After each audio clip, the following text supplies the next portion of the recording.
The party itself is rather extravagant, especially as we find out later that the city is broke and is barely hanging on. I would be remiss if I didn't dive deeper here into the class structure and the ethicality of holding a party paid for by city funds when there are people starving in the streets of Saint Denis. Historically, money has been something hoarded by those who can get their hands on it and chased by those who can barely make enough.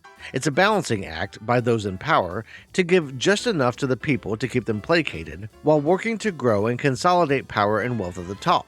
On the one hand, society and government have a duty to lift up as many people as possible, as society only exists so long as we are able to cooperate and agree to the rules. On the other, there's a sense of unfairness that comes from sharing the spoils of the group with those who didn't earn them. And that discrepancy between giving people a hand up and providing handouts causes a lot of strife when debating class systems and wealth distribution. The big question we have to ask here is whether or not those with means have any obligation to help those who are struggling in society. And digging deeper into it, if they do have some moral obligation, where does it begin and end? If I have enough money to buy a decent house and put food on the table and clothes on my back, should I strive to put every extra dollar into helping those who aren't able to acquire those things? Or is there some level of excess where I have an obligation to give back that I didn't have at lower levels?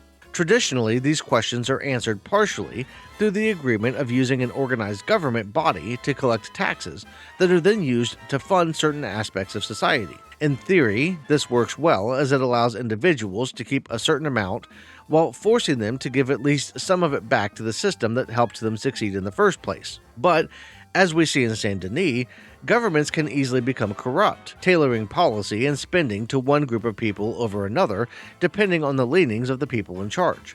An ideal system would be set up so that everyone had an equal chance of success, and so that no one would need to go without. We would look after those who were unable to provide for themselves and make sure that everyone had what they needed, regardless of their class affiliation. But as corruption seeps into the systems we put in place and greed takes hold, people lose faith in the process and in the system as a whole.